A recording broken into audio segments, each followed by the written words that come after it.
Yesterday, we have been talking about the fundamental propositions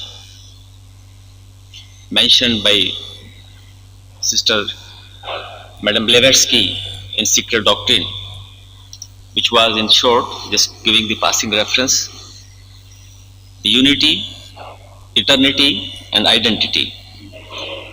We also talked about the prerequisites of meditation, which is discrimination, dispassion,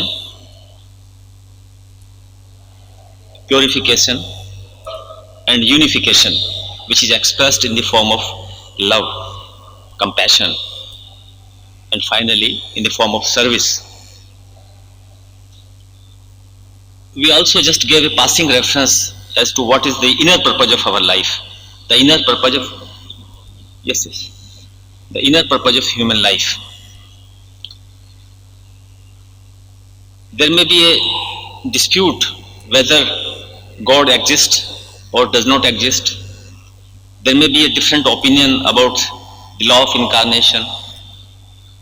There may also be a different opinions about the law of karma, law of incarnation, existence of adepts, masters, spiritual hierarchy. Scientists have their own opinion, occultists have their own opinion, but there cannot be any dispute or different of opinion that we all want happiness. We want to avoid suffering and to have happiness. Not even a single person in the world can dispute this fact that we are all trying to avoid suffering and to have happiness. And the ultimate purpose and the immediate purpose of our life appears to be to have happiness, to lead a happy, cheerful, blissful life full of ananda. At the material level, we search for happiness in the material things like wealth, power, possessions, positions, name and fame.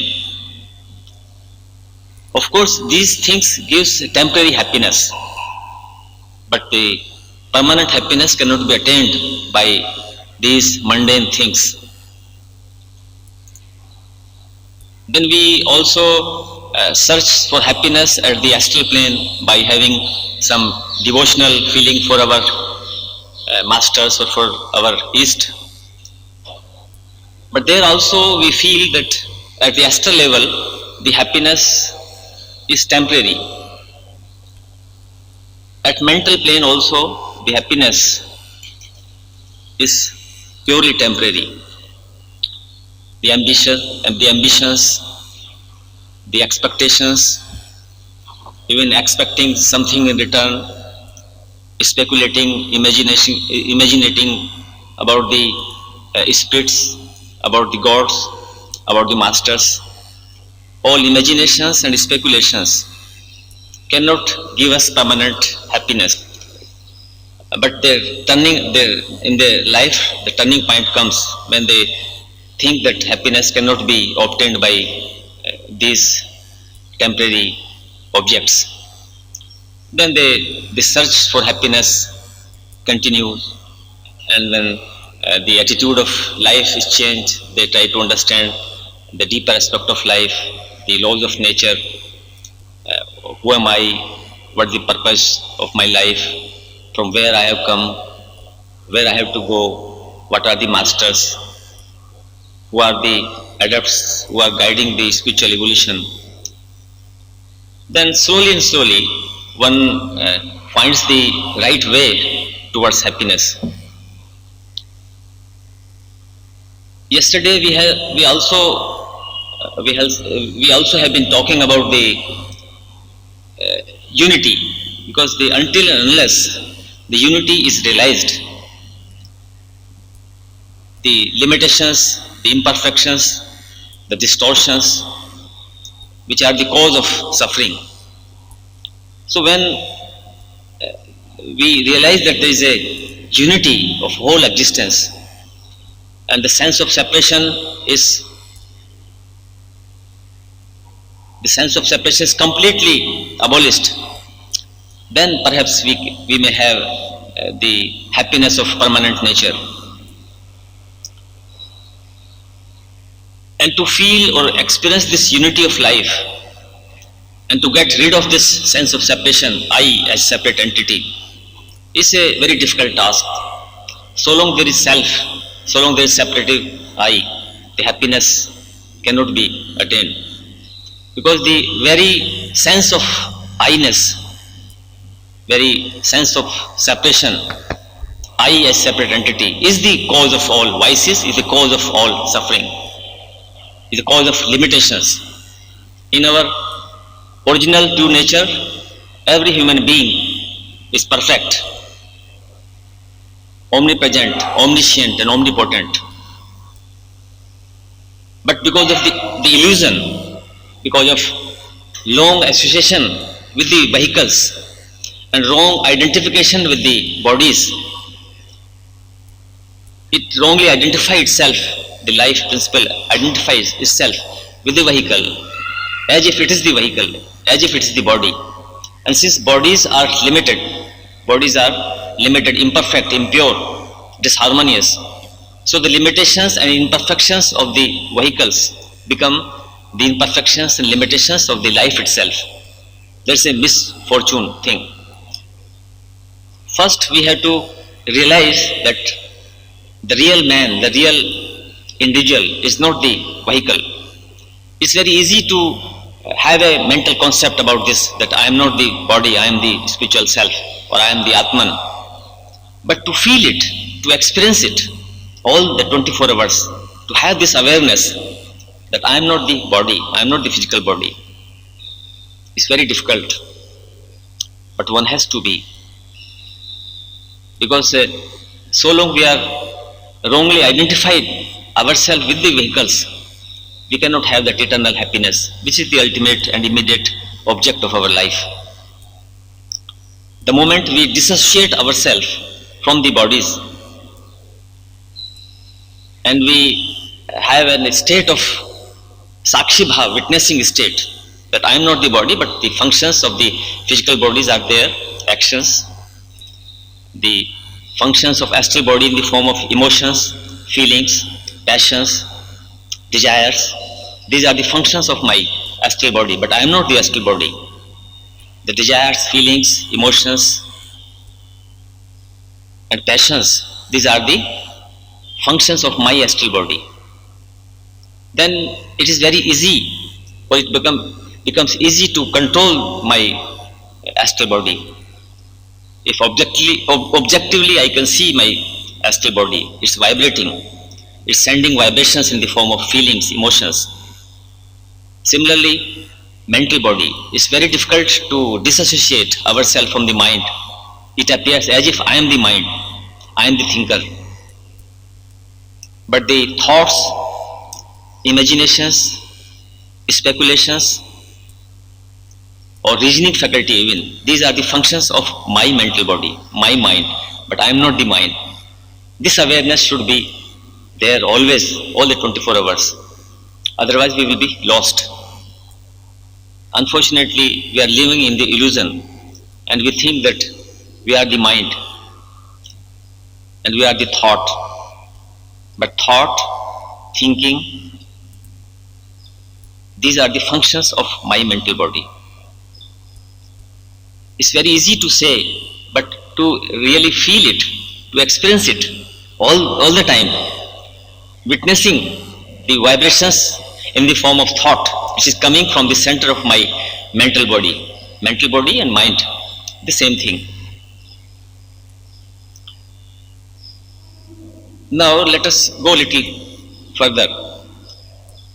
In Voice of the Silence, a profound statement has been made by the teacher.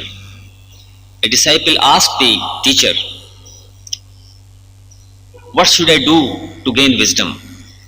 O Gurudev, what to gain perfection? How I can get the perfection, or how I can have that wisdom?" This was the question asked by the disciple to his teacher. Let us also see, because this is our question also, how to reach that state which we call perfection, or how to have that wisdom which is already within us. It cannot be borrowed from the books. Of course, information can be borrowed from the books. We can have the information from other persons. The informative knowledge can be transferred from one person to another person, but the wisdom cannot be transferred. It has to come from the depth of our own center. No one, howsoever great may be, even Lord Buddha, Lord Krishna, they could not transfer their own wisdom, their own understanding to other persons. They just gave suggestions, hints, the informative knowledge we are receiving from these great ones. But they cannot make any other person to become wise. It is our own efforts, our own creation. So the question was asked, how to gain wisdom? Then the teacher replied, search for the path. Search for the path. Again, there is a very difficult situation. One teacher says, search for the path. Even Lord Krishna has also talked about the path of devotion, the path of action, the path of wisdom, the Sankhya Yoga, the Prana Yoga, the Buddhi Yoga. And here Krishnamurti says, the truth is a pathless land. Again, if we are merely on the intellectual level, at the mental level, then we will be confused. One teacher is talking about the path, search for the path. Other teacher says truth is a pathless land. You cannot approach the truth by any paths whatsoever. So let us consider this very fact. You see, up to the mental plane, as we have been talking yesterday also, up to the mental plane, there are paths, there are efforts, there is system, there is method of training ourselves. But up to the mental plane, truth cannot be realized. Truth is not the subject of realization at the mental plane or the astral or physical plane. Truth can be realized at the intuitive or spiritual plane, higher than the mental plane. And at the mental plane or the spiritual plane, there is no path.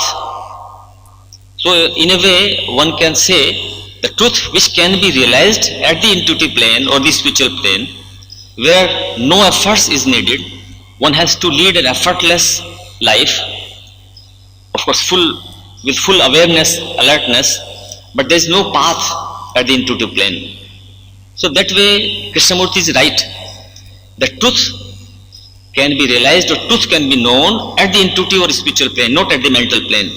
And at the intuitive and spiritual plane, there is no path, there is no system. But since we are at physical, astral and mental plane, at the lower planes, so to get rid of this situation and to go beyond this mental plane, we require some efforts, we require some paths, some suggestions, some hints, some systems. So the teacher has suggested the disciple the search for the path. Here we have to search for the path, we have to prepare. Because for the preparation, the time is required. But for awakening, no time is required. So we have to differentiate these two states of consciousness. One is the preparatory state, and other is the awakening. For awakening, no time is involved. Spiritual awakening is sudden, without time and space. Realization of truth is without any path. But preparation requires so many efforts.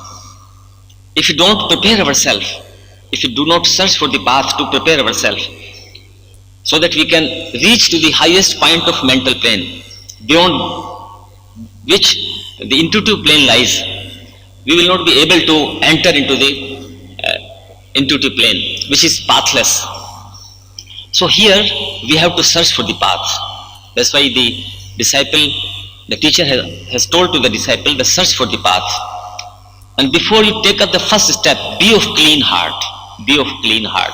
Very profound statement. Without being a clean heart, without leading a clean life, without leading a moral and ethical, of course not imposed discipline, but self-discipline.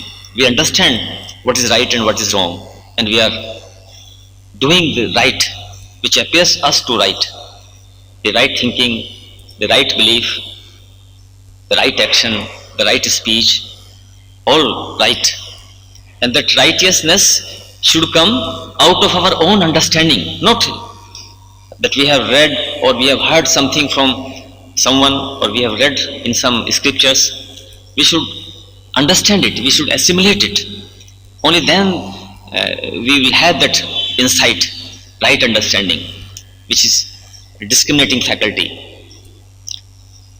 Buddhi, understanding, not intellectual understanding. By mental understanding, of course, in the beginning it may help, but finally, until and unless the actual understanding comes, the change in our life is not possible.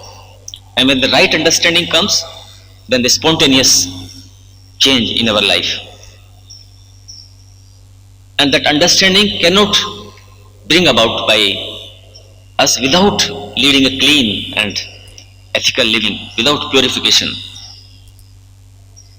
Almost every saint and sages have stated these fundamental requirements, the yam, niyam, or shat sampatti, or eightfold path. Even in the eightfold path, Lord Buddha has also suggested the panchsheel, and then right thinking, right speech, right memory, right means of livelihood, right exertion, all right. Christ also have suggested the 10 commandments.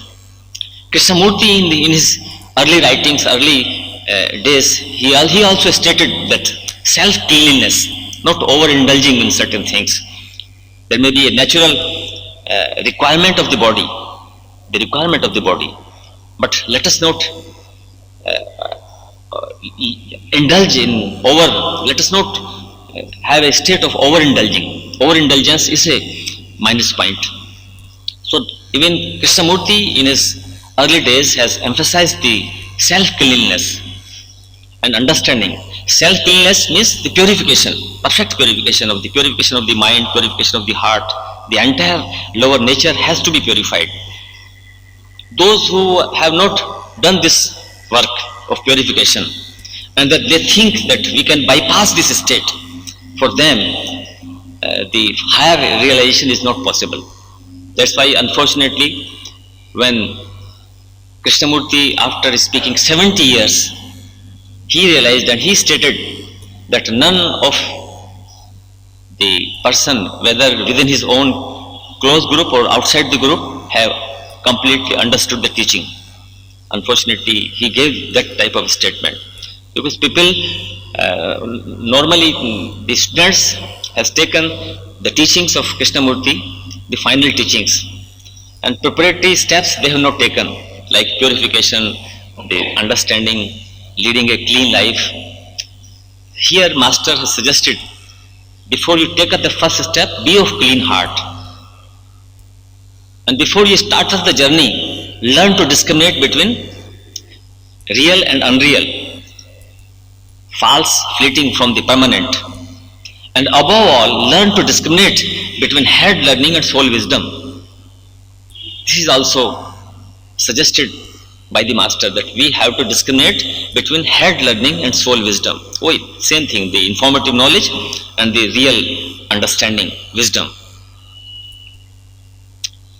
In Voice of Silence, at other place also it has been suggested that there are 3 halls. When the candidate passes through 3 halls, the hall of ignorance, the hall of learning, and the hall of wisdom, without entering into the hall of wisdom, nothing can be attained. So this wisdom, we have to discriminate between head learning and soul wisdom. The doctrine of I from the doctrine of heart. Doctrine of I, because I is one of the sense. And all the senses, including mind is also 6th sense. All learning which is coming through our senses, including mind, is head learning. It won't help much in self-realization or to have that state of consciousness in which one can have that higher realization, the perception of unity. For that, the wisdom, the soul wisdom is needed. That's why the Master has suggested that one has to have this thing. Now let us go a little further. On this path, again I am using the word path. Path is only up to mental plane, highest subplane of the mental plane, and beyond the mental plane there is no path. So there should not be any confusion. There is no contradiction in the statement of Krishnamurti and the statement of the other teacher who was mentioned in Voice of the Silence. Up to certain level paths are there, but beyond certain level there is no path. Now, requirement of the spiritual teacher. This is also very disputed or controversial subject. The masters. In the early days, Krishnamurti used to say that they are the masters, they are the teachers. When he was taken by Leadbeater and Annie Besant to the masters, where he was initiated.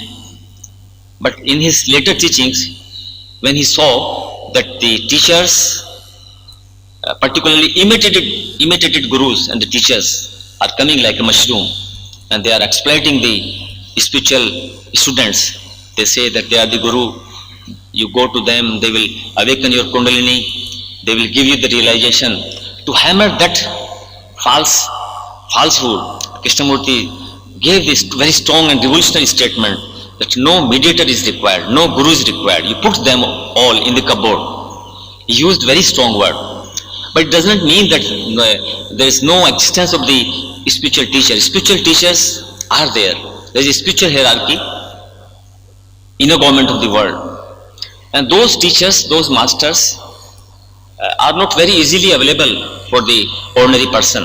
One has to leave this world so that he can go in his world and contact the masters. One of the Mahatma letters, Master K.H. has said that to accept any candidate as my disciple does not depend on my personal will.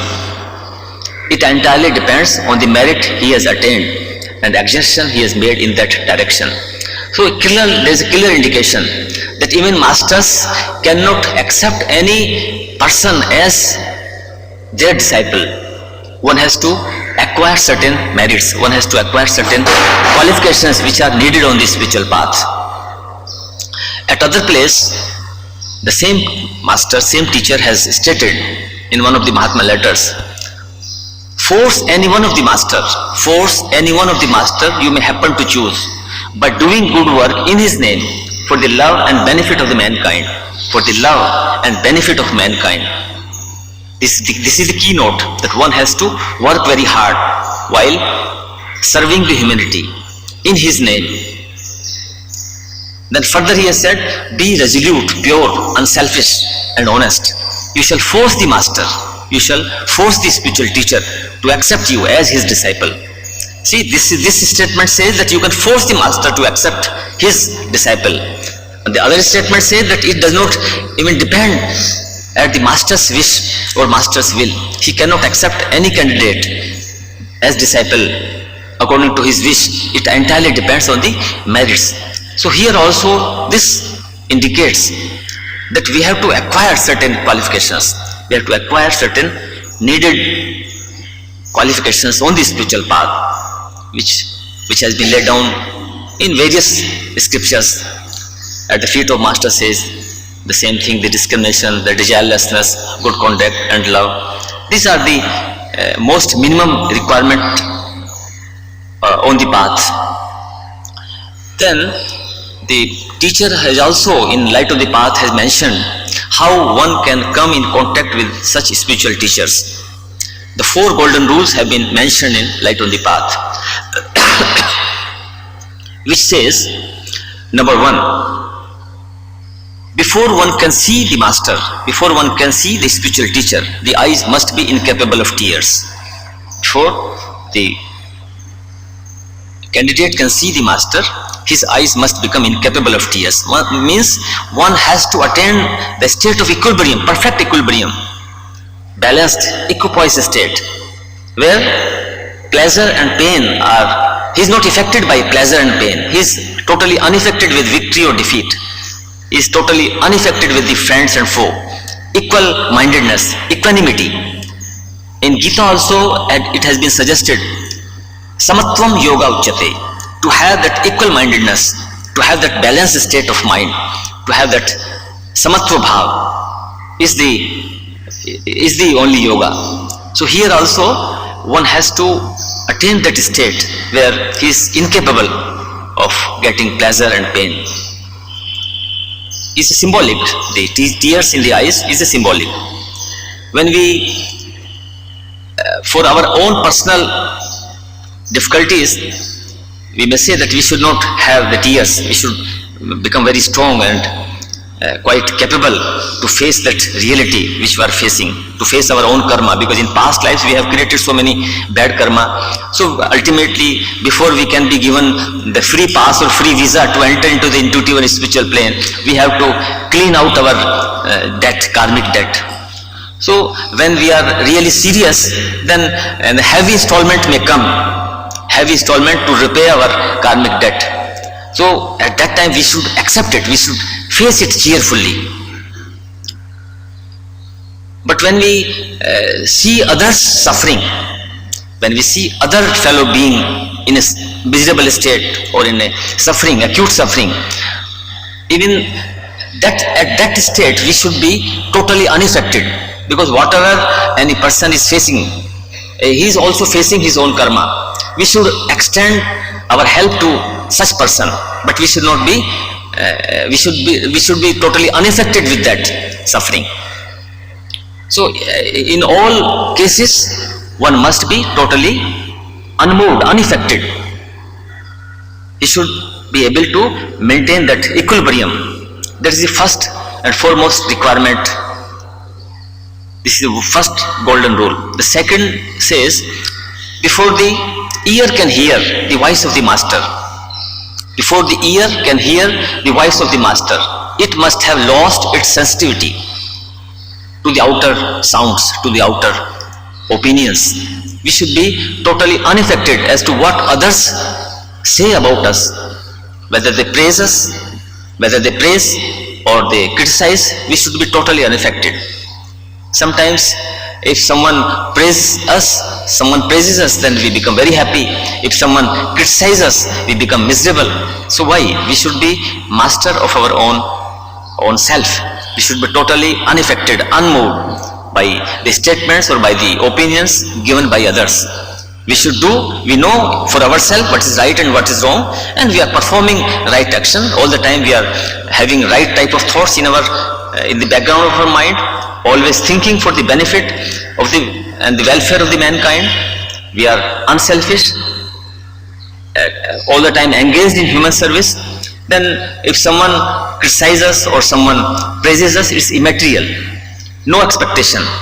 Even expectation of appreciation is also binding. We should have a state where whether someone praise us or someone recognizes our services is immaterial.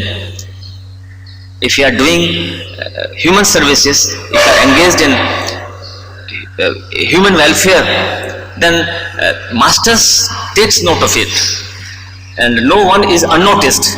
Those who are really serving unselfishly, those who are engaged in human service, they are immediately taken note of their work by the masters. So we do not expect any recognition from the public. We should not have any expectation that someone should praise us, someone should recognize us, someone should say that we are doing a lot of good work. It's immaterial. Then third rule is also very important. It says, before the voice can speak in presence of the master, it must have lost its power to wound. Before the voice can speak in presence of the master, speech should be so truthful, so loving, kind and helpful. Note that whenever we speak, it may be very truthful, but if it is the harsh, it hurts others' feeling. We should better to keep silent. Before we can speak, we must judge whether the thing which we are going to speak is truthful, it is kind, and also it is helpful. Then only we should speak. Otherwise, it's better to be silent.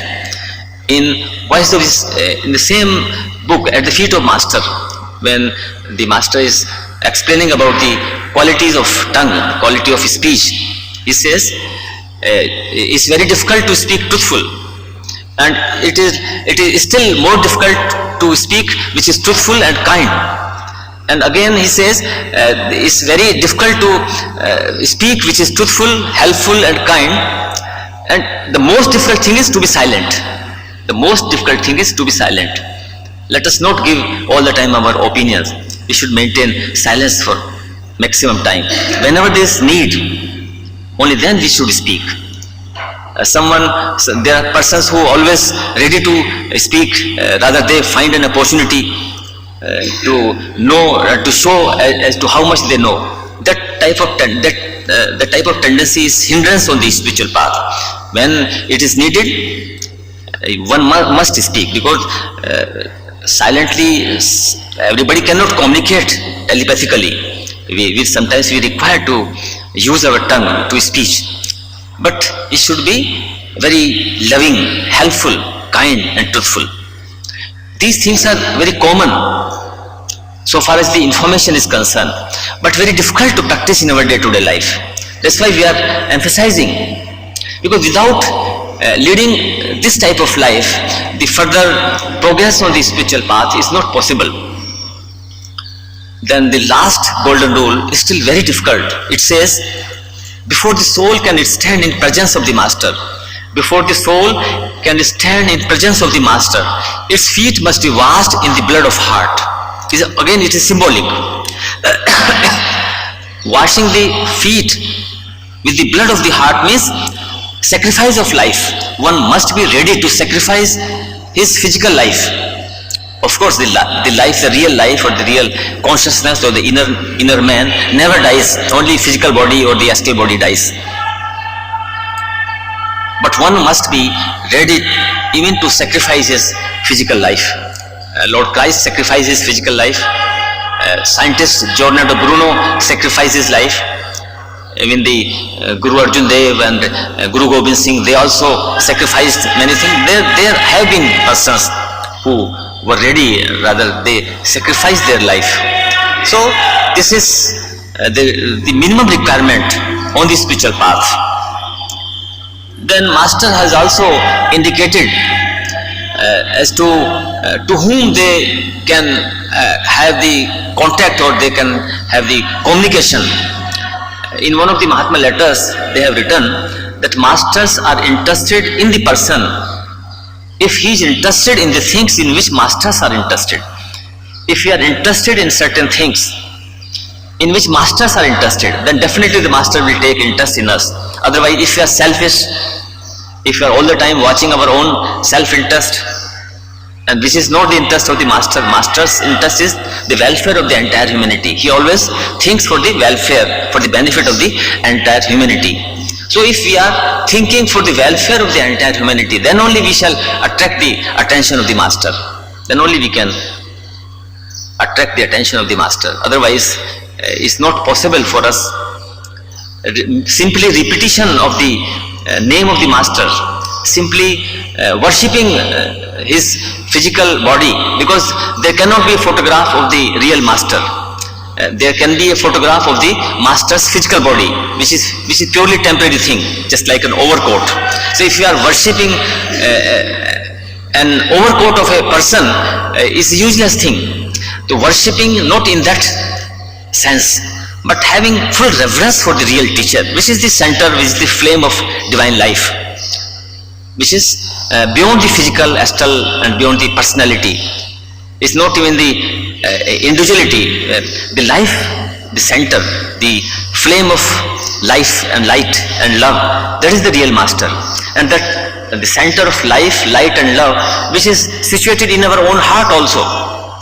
But in the early stage of evolution, since we are unable to listen the voice of silence from the center of our own being, because we are extrovert, all the time we are listening, we are looking outward, we are observing certain things from outside world. It's not possible, in the beginning it's not possible to hear our own voice of silence. That's why in the beginning it helps a lot if our own consciousness or the same consciousness giving some suggestions, some guidelines or responding through other form. You see, the master is not the form. Say, for example, the Master M, who is the teacher at the background of Theosophical Society. Say, Master M.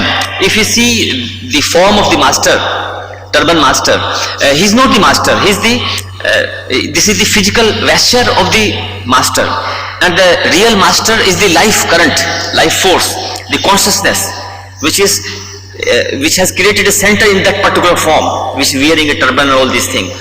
And that life is also here in our center of our own heart. If one can contact the life, if one can contact the consciousness in our own center, then there is no need of external agency, there is no need of external master, because master is within our own heart.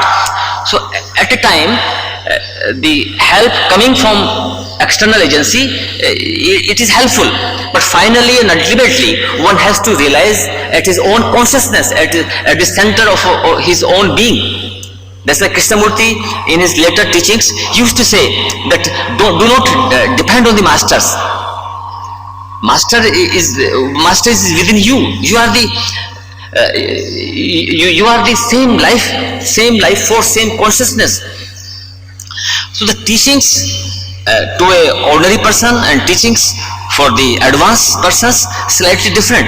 We should not confuse with these different statements.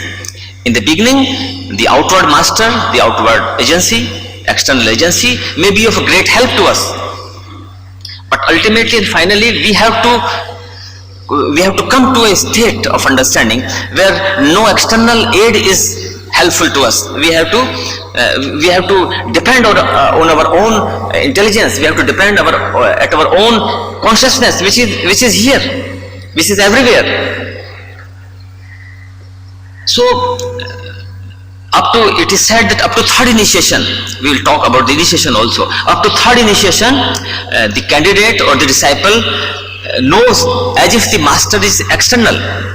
The teacher is other than the me, he is superior and standing at some higher pedestal, separate from me. But after the third initiation, when the candidate or the disciple takes over the fourth initiation, then he has to realize that the master and the disciple are the one, no separation. That's why at the level of the third initiation, one has to realize that there is no such thing as external master, external teacher. The teacher is within our own center of being. But up to third initiation, master is a great help. We cannot deny the utility or the importance of the teacher. It helps a lot. Even Krishnamurti was helped in the beginning by the teacher. He was given first initiation, second initiation, but when he reached to the state of third initiation, then he started giving the different type of statement that masters are not needed. And that statement is helpful for the person who has reached to a third level of the third initiation. Below that, the concept of the master or the help which is coming from external agencies is needed, because unfortunately we are unable to hear the voice of our own voice of silence. We are unable to hear the voice of silence, which is very much within our own center. Then let us go a little further about the masters and initiation. You see, in the beginning, as we have been talking, that the masters are very helpful. They are the spiritual hierarchy. They are the masters of fifth initiation, masters of sixth initiation, Chauhan, Mahachohan, Bodhisattva, Buddha.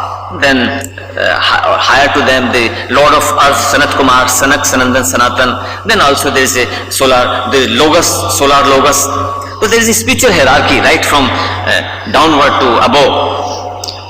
We call it inner government of the world. This is a fact in nature. It's not just information, but it's a fact. When a candidate really walks on the spiritual path, then he comes across these realities. These are the facts. They are the masters. We call it the adepts or the holy ones or the Mahatmas. In the beginning of the Theosophical Society, these masters helped a lot. So they still exist. Some of them are still having the physical body. Some of them are not having physical body, but they are having the higher vehicles. Individuality, the individuality is maintained, and personality is completely dropped. But and whenever they need, they can transform. They can occupy any personality, or they can use the personality of the disciple. They can use the body of the disciple. Like in the case of Krishnamurti, Lord Maitreya, who is supposed to be the world teacher, he used the body of J. Krishnamurti while giving the message to the world. So these masters are a great help. Now, as we have been saying, that to come in contact with such teachers, the first and foremost requirement is that we should have a perfectly clean and pure life. And we should have developed certain level of understanding, which is discrimination, and then certain level of detachment. Then we should also engage in human service out of love, out of that understanding of that unification of life, the unity of life. And when there is understanding of unity of life, then this understanding, out of this oneness and wholeness of life, there is a natural flow of love and compassion, and the love and compassion is expressed in the form of human service. So without understanding the unity of life, if you are engaged in human service, it will be imposed discipline. Then we'll be getting very less marks. But if this service is a natural, that there is a natural flow of that service, because one understands that I am not helping others, but I am helping the me-self. No, there is no such thing as other. Every one is sharing the same, one and the same life. With this understanding, service has a different quality, and this type of service is needed.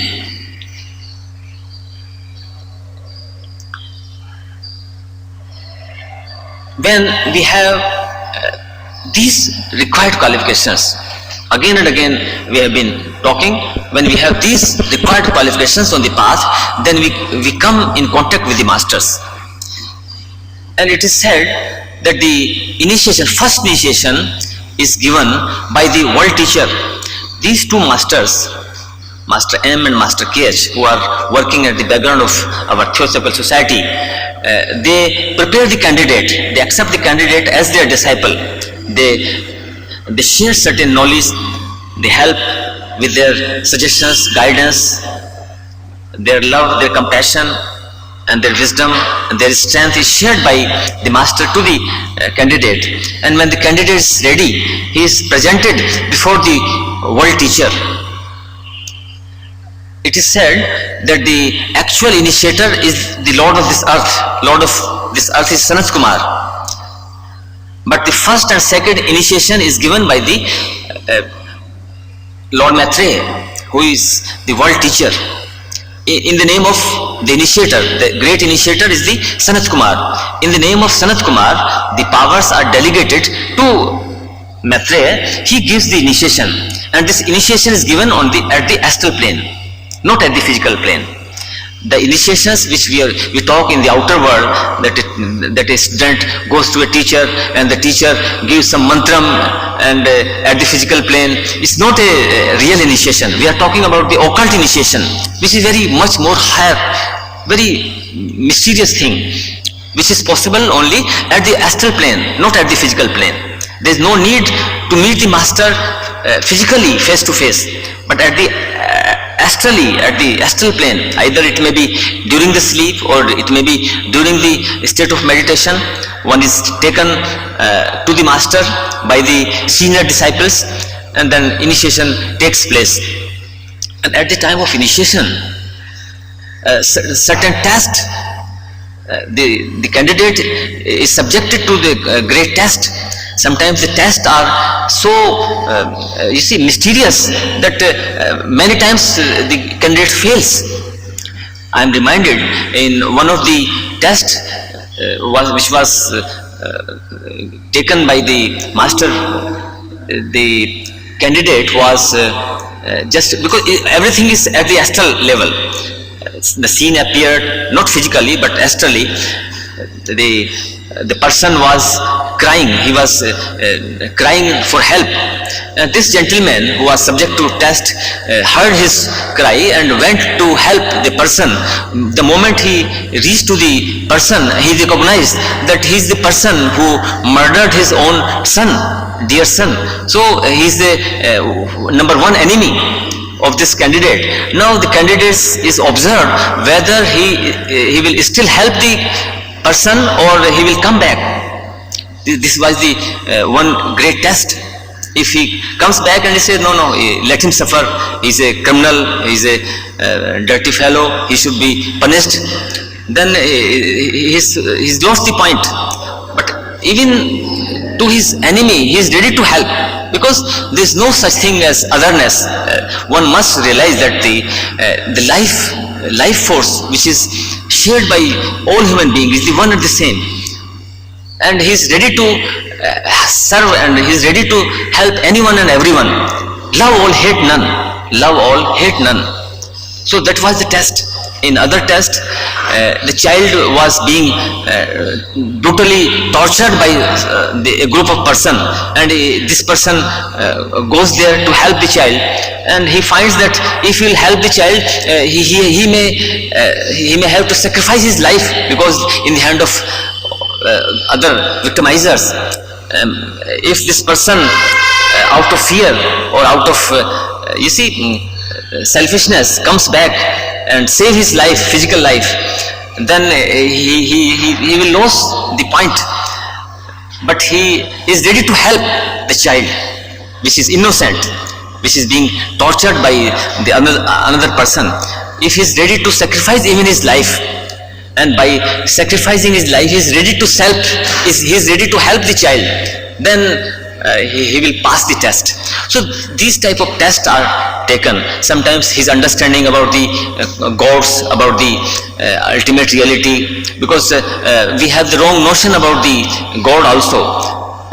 Yesterday we have been talking and we gave the reference from the Mahatma Letters number 10, where Master has clearly mentioned about the God, which is not an entity, we have created wrong notion about the God.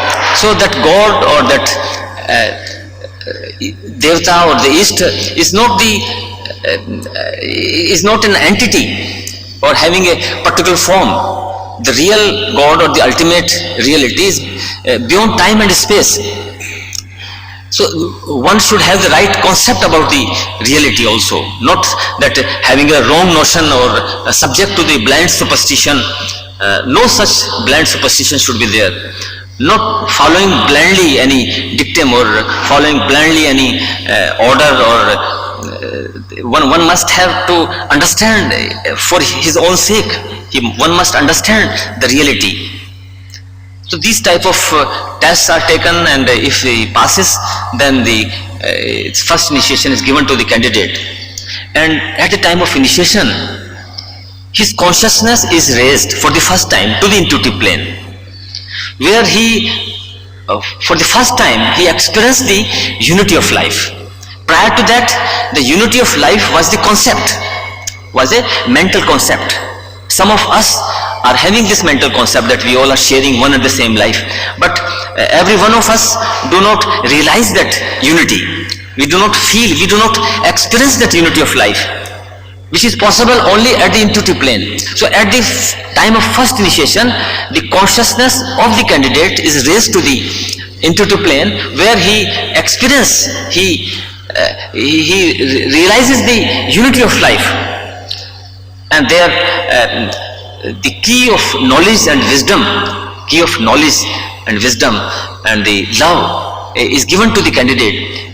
When even if he comes back to the mental, astral and physical plane, since he has experienced that unity of life, he has seen himself in all life, in all forms, and all forms, all life in his own life, all life is one.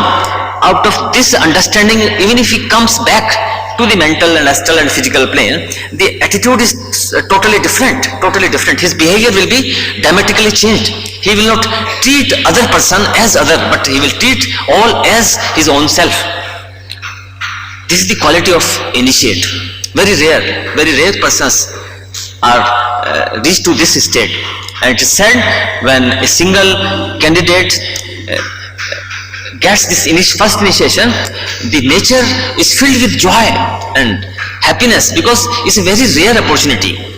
To become the member of society or to become the member of any spiritual organizations is not a very important thing, but to lead the spiritual life, and to reach that level of understanding, to reach that level of consciousness in which one can feel and experience the unity of life, which is needed actually, which is the real achievement.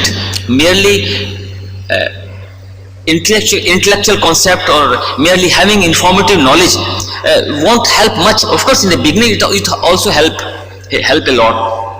Mental clarity is also very much helpful. By studying, by listening our elder brothers, by getting informative knowledge, we get certain clarity, mental clarity. Mental clarity is also very much helpful. But beyond the mental clarity, beyond the intellectual understanding, the actual understanding, the actual experiencing is the main thing.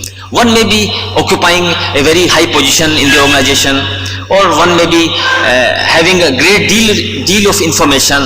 One may be very learned, one may be having so much knowledge, may have read so many scriptures, one may be a very great philosopher, one may be a very great thinker, but if one has not realized this reality, the unity of life, which is possible only at the intuitive level, if one is simply up to the mental level, then it's a nothing, it's a very pitiable thing. So Brother N.C. Ram also, there is a small leaflet, Knowledge and Wisdom. He has mentioned very clearly that to have a great deal of information is a very ordinary thing, but to have that wisdom, to have that soul wisdom, the first hand, the original understanding, which is helpful, and without having that original understanding, without having that actual understanding, change is not possible.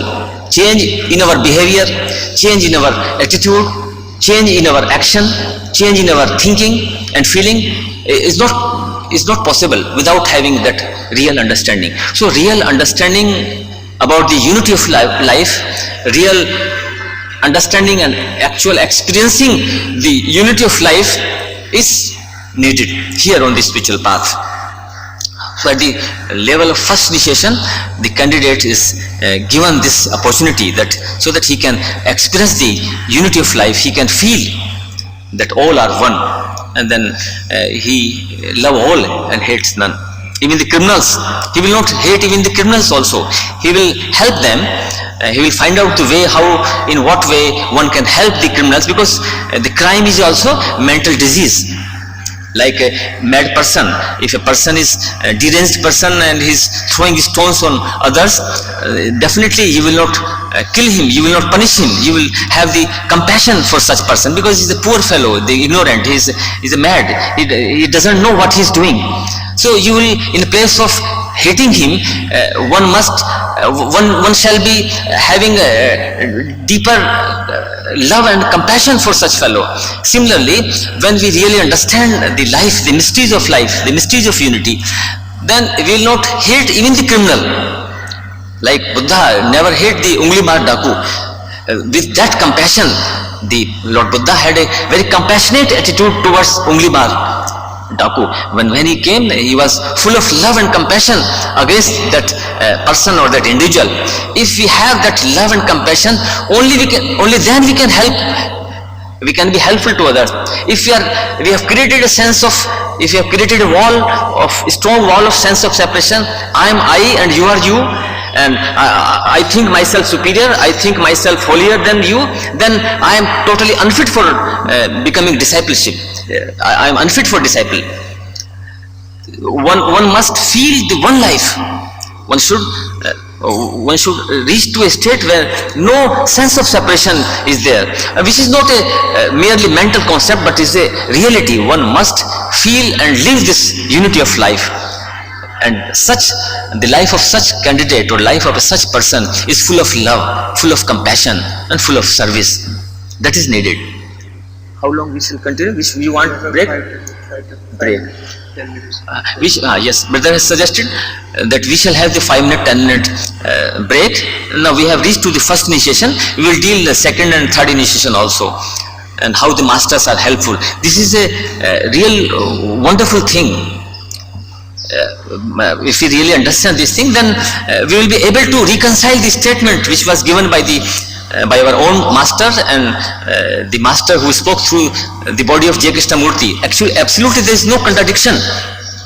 There is no contradiction. But the contradiction or controversy is within our mind. So long we are at the mental level, we are full of contradictions. We are fully confused. These confusions, these contradictions, this controversy cannot be solved at the mental level. Certainly, it cannot be. Some statements are appearing just like diametrical opposite statements. Path, pathless, guru, no guru, dependent, no external agency, depending on self only, or depending on the masters. So many paradoxes. The spiritual, the occult, science is full of paradoxes. These paradoxes cannot be solved at the mental level. If you are really interested, then definitely we will come to know, and there will be no confusion, there will be no contradiction. Rather, we will be able to reconcile those statements which apparently looks diametrically opposite. So we will break for 5-10 minutes, have a cup of tea, then again we will come. Please. And that question has been answered, but maybe you can do it again. Sort of the physical and astral and mental and so forth. That was one of the questions I had. I've got it now from Brother Tyagi. Physical, astral, mental, intuitional, spiritual, monadic, and divine. Right? And then what was the other thing? As to which was, yes, I want to know, this is more of a comment than a question. We are always talking about the search for happiness, the search for love, the search for unity. And sometimes I feel that we are so busy searching that we lose happiness. It's there. And I don't mean physical happiness in way of wealth or possessions, but just truly being happy, since we are so busy searching that we very often don't realize that the real happiness is already there. And this is one thing that always, because every lecture I go to for not only on theosophy but on other things too, everyone is talking about the search for all the good things of life. So maybe if we are not so busy searching, we may realize the real happiness that comes our way. Thank you.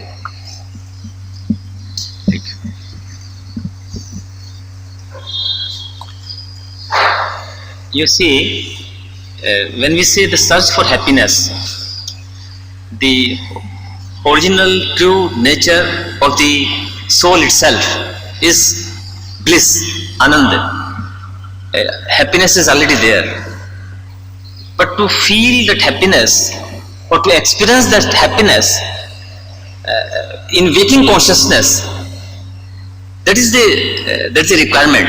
We may be inside, we may be very happy, the life may be eternal, but at the behavioral level, at the expressing level, we are not happy. We are leading a miserable life. Our life may not be, some of may be very happy, but most of the persons are leading the life of tension, stress and strain. So merely by saying that our original nature is truthful, blissful, it won't lead us anywhere. We may be blissful and happy internally, but externally we are miserable. We are facing lot of problems. We are facing a lot of suffering. Say for example, some near dear in our family has lost his physical body, and we believe that not only the physical body but the person has gone away and he's died. Out of this ignorance we are miserable. So happiness must come on the surface itself. We must be happy, cheerful all the time. And to be happy and cheerful all the time, that wisdom, that understanding of reality, the understanding of our own original true nature, and that understanding not intellectually but understanding actually, that is needed. Then only we can have that eternal happiness or everlasting happiness. Merely saying that our original true nature is blissful and happy, it won't take us anywhere.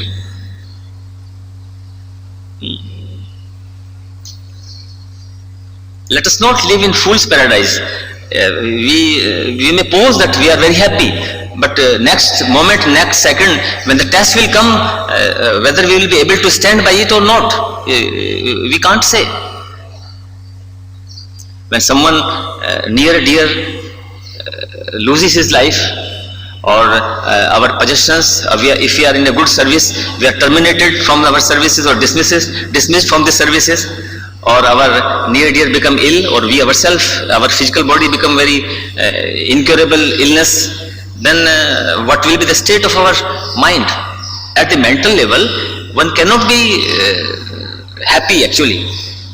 This happiness is related to our higher nature.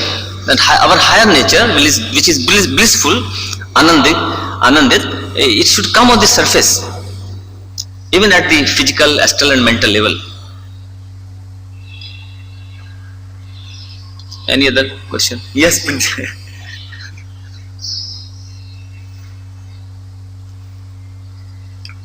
I would like to ask about what he has just now said.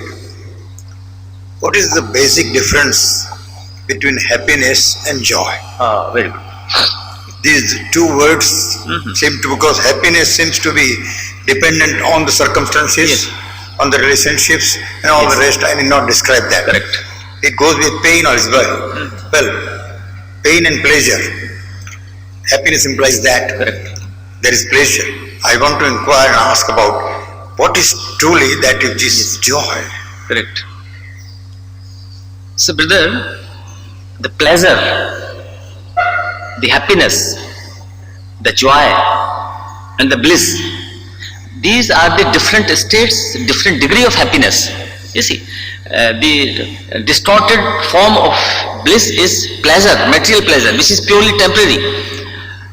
So this pleasure, which is dependent on material object, this is not the eternal happiness, this is not the everlasting happiness or bliss or joy.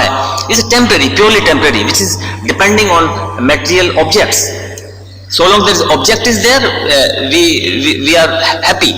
The moment the object is removed, we are in a miserable state. And then at the level of mind, at the level of mental level, some satisfaction, some mental happiness, this is also purely temporary. But the joy, which is experienced not at the physical, astral or mental, which is not dependable, which does not depend on the external object, which is our own original true nature. When the life or the consciousness or the chetana or the soul is established in its own original true nature, then only the bliss or joy or ananda or param ananda is experienced. So there is a gradation: pleasure, the happiness, of course the mental happiness or mental satisfaction, then the joy which is experienced at the intuitive plane, and the bliss which is experienced at the spiritual plane, or bliss or param ananda, which is possible, which is the highest state of happiness, which is eternal and everlasting. All other pleasure or mental satisfaction at the lower plane, physical, astral and mental, is purely temporary. So there is a vast difference between pleasure, happiness, joy and bliss. These are the states. At the lower level is the same distorted happiness or distorted joy at the material, at the physical level, which is purely temporary. I think, what do you, yes please, please. To a certain extent, we are able to understand. We are able to understand about happiness, as he has used the word, I would say pleasure, something that goes with that. And just now he also explained the word about joy. He has been explaining it and we have understood this one word, but he used the word ananda for that.